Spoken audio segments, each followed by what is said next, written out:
আসসালামু আলাইকুম রহমতুল্লাহ। আজকে মদিনার মসজিদে ইমাম সাহেব সূরা ইউসুফ তিলাওয়াত করলেন। সেখানে দুটো নিয়ে কথা বলতে চাই। 23-24 আল্লাহ বলেন ক্বালা মাআযাল্লাহি ইন্নাহু রাব্বি আহসানা মাসওয়ায়া, অর্থাৎ তিনি বললেন যে আই সিক রিফিউজ অফ আল্লাহ because he is my master. উনি যখন দৌড় দিলেন এই আয়াতটি আল্লাহ পাকের কাছে আশ্রয় চাইলেন।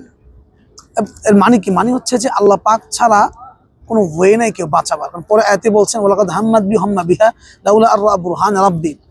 জুলাইখা তাকে সিরিয়াস করতে চাচ্ছিল, he would have incline to her. যদি উনি আল্লাহ পাকের নিদর্শন দেখতে না পেতেন উনি হয়তো বা এই গুনায় জড়িয়ে যেতেন।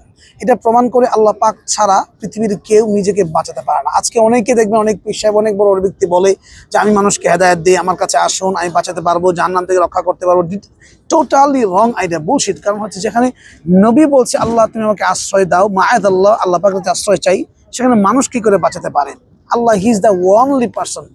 হি আল্লাহ পাক শুধু মানুষকে সেভ করতে পারে, পৃথিবীর কেউ সেভ করতে পারে না। আর এই আয়াতটা ছিল সূরা ইউসুফের কোর পয়েন্ট, আইকনিক পয়েন্ট, চমৎকার একটি আয়াত ছিল এই আয়াতটি। এই আয়াতটি সূরা ইউসুফের সৌন্দর্য বৃদ্ধি করে এবং পুরা কোরআনের মুজিজা, অসাধারণ একটা গুণ এই আয়াতটি প্রকাশ করে। এই আয়াতটি আমাদের সম্বল হোক, আমরা এই আশাই করি। আল্লাহ পাকের কাছে আমরা আশ্রয় চাইবো, এটা বিশ্বাস রাখি। আসসালামু আলাইকুম।